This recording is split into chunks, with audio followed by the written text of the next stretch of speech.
আত্মঘাতী বোমা হামলায় পাকিস্তানের ১৩ সেনা সদস্য নিহত, আতঙ্ক বিরাজ করছে দেশ জুড়ে। আগামী ৭ দিনের মধ্যে গাজায় যুদ্ধবিরতি, স্বস্তি ফিরছে গাজার জনজীবনে। সিন্ধু পানি চুক্তির রায়ে পাকিস্তানের জয়, পরাজয়ে বড় ধাক্কা খেল ভারত। চেপে রাখা ক্ষতির কথা ফাঁস করল নেতানিয়াহু, ইরানি হামলায় অর্থনৈতিক ধস ইসরায়েলে। ট্রাম্পের মন্তব্যে ক্ষুব্ধ নেতানিয়াহু, বন্ধুত্বে ধরল ফাটল। ইরানের চাঞ্চল্যকর তথ্য প্রকাশ, ইসরায়েলি হামলায় তৃতীয় পক্ষ জড়িত।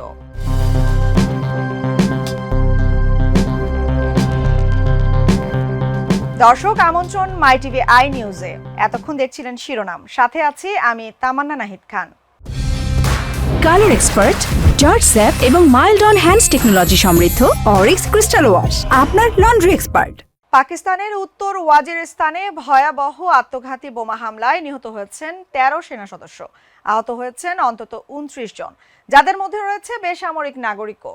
হামলার দায় স্বীকার করেছে তালেবান গোষ্ঠী হাফিজ গুল বাহাদুর শাখা। বিস্ফোরণে বাড়িঘরের ক্ষয়ক্ষতিও হয়েছে।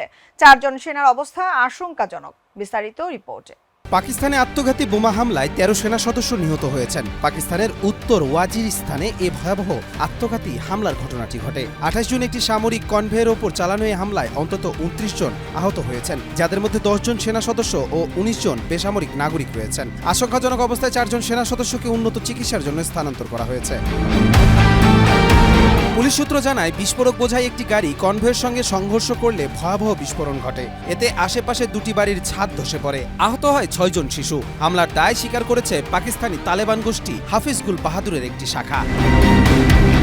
প্রসঙ্গত ২০২১ সালে আফগানিস্তানে তালেবানদের ক্ষমতায় ফেরার পর থেকেই পাকিস্তানের সীমান্তবর্তী এলাকায় সহিংসতা বেড়ে চলেছে। ইসলামাবাদ অভিযোগ করে আসছে, আফগান ভূখণ্ডকে পাকিস্তানের বিরুদ্ধে হামলার জন্য ব্যবহার করতে দিচ্ছে তালেবান সরকার, যদিও তালেবানরা এই অভিযোগ অস্বীকার করে। এএফপির তথ্যমতে চলতি বছর খাইবার পাখতুনখোয়া ও বেলুচিস্তানে সরকার বিরোধী জঙ্গি গোষ্ঠীগুলোর হামলায় ২৯০ জনের বেশি প্রাণ হারিয়েছেন, যাদের অধিকাংশই নিরাপত্তা বাহিনীর সদস্য। কবির চৌধুরী চয়, মাই টিভি। আগামী সপ্তাহের মধ্যেই গাজায় যুদ্ধবিরতি হতে পারে বলে জানিয়েছেন যুক্তরাষ্ট্রের president Donald Trump. ২৭ June white হাউসে সাংবাদিকদের তিনি বলেন, যুদ্ধবিরতি চুক্তি শীঘ্রই হতে যাচ্ছে। এদিকে ইসরায়েলের কৌশলগত মন্ত্রী রন ডেরমার ওয়াশিংটন সফরে যাচ্ছেন। সফরে গাজা ও ইরান ইস্যুতে যুক্তরাষ্ট্রের সঙ্গে আলোচনা করবেন তিনি। মধ্যপ্রাচ্যের শান্তি প্রতিষ্ঠায় ইসরায়েলের ওপর চাপ বাড়াচ্ছেন ট্রাম্প। তার লক্ষ্য সংঘাত কমিয়ে আব্রাহাম চুক্তির পরিধি বাড়ানো। বিস্তারিত রিপোর্টে। আগামী সপ্তাহের মধ্যেই গাজায় যুদ্ধবিরতি হতে পারে, আর এর মধ্য দিয়েই শান্তি প্রতিষ্ঠা হতে পারে গাজার জনজীবনে। তবে শঙ্কা থেকে যায় দখলদার ইসরায়েলকে নিয়ে। পূর্বের মতো আবারও ভঙ্গ করবে না তো যুদ্ধবিরতির চুক্তি? আগামী সপ্তাহের মধ্যে গাজায় যুদ্ধবিরতি হতে পারে বলে জানিয়েছেন যুক্তরাষ্ট্রের president Donald Trump. ২৭ June white হাউসের ওভাল অফিসে সাংবাদিকদের সঙ্গে আলাপকালে তিনি এই সম্ভাবনার কথা জানান। ট্রাম্প বলেন, গাজায় যুদ্ধবিরতি চুক্তি নিয়ে যারা কাজ করছেন তাদের কয়েকজনের সঙ্গে আমার কথা হয়েছে, শীঘ্রই যুদ্ধবিরতি হবে। এদিকে ইসরায়েলের কৌশলগত বিষয়ক মন্ত্রী রন ডেরমার আগামী সপ্তাহে ওয়াশিংটন সফরে যাচ্ছেন। সফরকালে তিনি গাজা ও ইসরায়েল ইস্যুতে মার্কিন কর্মকর্তাদের সঙ্গে আলোচনা করবেন বলে জানা গেছে। সূত্রমতে, ইরানের সঙ্গে চলমান যুদ্ধ থামার পর গাজা পরিস্থিতি শান্ত করতে তেল আবিবের উপর চাপ বাড়াচ্ছে ট্রাম্প। তার লক্ষ্য মধ্যপ্রাচ্য সংঘাত নিরসন করে আব্রাহাম চুক্তির পরিধি আরও বাড়ানো, যার মাধ্যমে ইসরায়েলের সঙ্গে নতুন আরব দেশগুলোর সম্পর্ক প্রতিষ্ঠা করা সম্ভব হবে। গাজার মানবিক সংকট মোকাবেলায় যুক্তরাষ্ট্র বিতর্কিত গাজা মানবিক ফাউন্ডেশনে $30 মিলিয়ন সহায়তা দেওয়ার ঘোষণা দিয়েছে। বিষয়টি নিশ্চিত করে ট্রাম্প বলেন, গাজার ভয়াবহ অবস্থা বিরাজ করছে, অনেক মানুষ মারা যাচ্ছে। আমরা এই সংঘাতে সরাসরি জড়িত না হলেও মানবিক কারণে সহায়তা করতে চাচ্ছি। তবে শুরু থেকেই এই ফাউন্ডেশন বিতর্কে রয়েছে। খাবার সংগ্রহ করতে গিয়ে ইসরায়েলি সেনাদের গুলিতে এখন পর্যন্ত ৫০০-র বেশি ফিলিস্তিনি প্রাণ হারিয়েছে এবং আহত হয়েছে আরও ৪,০০০-এর বেশি মানুষ। নাজমা, মাই টিভি। নেদারল্যান্ডসের হেগে স্থায়ী সালিসি আদালতের সিন্ধু পানি চুক্তি নিয়ে পাকিস্তানের পক্ষেই রায় দিয়েছে। রায়ে বলা হয়েছে, ভারত একতরফাভাবে চুক্তি বাতিল বা স্থগিত করতে পারবে না। ১৯৬০ সালের ঐতিহাসিক এই চুক্তি ভারতের জলবিদ্যুৎ প্রকল্প নিয়ে বিরোধের কারণে আলোচনায় আসে। পাকিস্তান এই রায়কে বড় আইনি জয় হিসেবে দেখছে। অপরদিকে ভারত তা মানতে রাজি নয়। ভারত বলছে, এই আদালতকে তারা স্বীকৃতি দেয়নি এবং প্রক্রিয়াটিকে রাজনৈতিক উদ্দেশ্য প্রণোদিত দাবি করেছে। বিস্তারিত রিপোর্টে। এবার সিন্ধু পানি চুক্তি রায়ে জিতে গেল পাকিস্তান, হেরে গেল ভারত। বড় এই ধাক্কা কোনোভাবেই মেনে নিতে পারছে না মোদী সরকার। কি করবে এবার ভারত? সিন্ধু পানি চুক্তি নিয়ে চলমান বিরোধে আন্তর্জাতিক আদালতের রায়ে পাকিস্তানের পক্ষেই গেছে সিদ্ধান্ত। নেদারল্যান্ডের হেগে অবস্থিত স্থানীয় সালিসি আদালত এই চূড়ান্ত রায়ে জানিয়েছে, ভারত একতরফাভাবে এই চুক্তি বাতিল বা স্থগিত করার কোনো অধিকার রাখে না। সিন্ধু নদীর পানি ব্যবহার নিয়ে ১৯৬০ সালে ভারত ও পাকিস্তানের মধ্যে স্বাক্ষরিত হয় ঐতিহাসিক চুক্তি। বহু বছর এই চুক্তির ভিত্তিতে দুই দেশের মধ্যে পানি বণ্টন হয়ে আসলেও সাম্প্রতিক সময়ে ভারতের জলবিদ্যুৎ প্রকল্প ঘিরে তৈরি হয় বিতর্ক। পাকিস্তানের দাবি ছিল ভারতের কিষান গঙ্গা ও রাটল প্রকল্প চুক্তির সুস্পষ্ট লঙ্ঘন। এই অভিযোগ ঘিরেই শুরু হয় আন্তর্জাতিক সালিসি প্রক্রিয়া। আর অবশেষে ২৭ জুন আদালতের রায়ে উঠে আসে, এমন কোনো চুক্তি একতরফাভাবে স্থগিত করা যায় না। রায়ের পর পাকিস্তান জানিয়েছে এই রায় আন্তর্জাতিক পরিসরে তাদের বড় বিজয়। তারা বলছে ভারতের একতরফা পদক্ষেপের বিরুদ্ধে এটি একটি আইনি থাপ্পড়। অন্যদিকে ভারত এই রায় মানতে নারাজ। নয়াদিল্লির বক্তব্য, হেগে গঠিত এই সালিসি আদালতকে তারা কখনোই স্বীকৃতি দেয়নি। বরং ভারতের পররাষ্ট্র মন্ত্রণালয় এক বিবৃতিতে বলেছে, এই প্রক্রিয়াটি পাকিস্তানের ষড়যন্ত্রমূলক, রাজনৈতিক উদ্দেশ্য প্রণীত এবং আন্তর্জাতিক আইনের পরিপন্থী। আন্তর্জাতিক পরিসরের এখন প্রশ্ন, এই রায়ের পর পানি রাজনীতির নতুন মোড় কোন দিকে যাবে? ভারত কি পিছু হটবে নাকি কূটনৈতিক লড়াইয়ে আরও তীব্র হবে? তবে আপাতত যা নিশ্চিত, সিন্ধু পানির আদালতে পাকিস্তান জিতে গেল আর ভারতকে নিতে হলো পরাজয়ের তেতো স্বাদ। নাজমা, মাই টিভি। ইরানি ক্ষেপণাস্ত্র হামলায় তেল আবিবে আইডিএফ সদর দপ্তরের কাছে একটি ৩২ তলা আবাসিক ভবন ও ইসরায়েলি মলে বড় ধরনের ক্ষতির তথ্য প্রকাশ করেছে ইসরায়েল। আগুন, লুটপাট ও প্রায় ১০ লাখ শেকেলের ক্ষতির খবর মিলেছে। নিরাপত্তাজনিত কারণে এতদিন এসব তথ্য গোপন রাখা হয়েছিল বলে জানিয়েছে কর্তৃপক্ষ। বিস্তারিত রিপোর্টে। ইসরায়েলে ইরানি হামলায় গুরুতর ক্ষয়ক্ষতির তথ্য ফাঁস হয়েছে।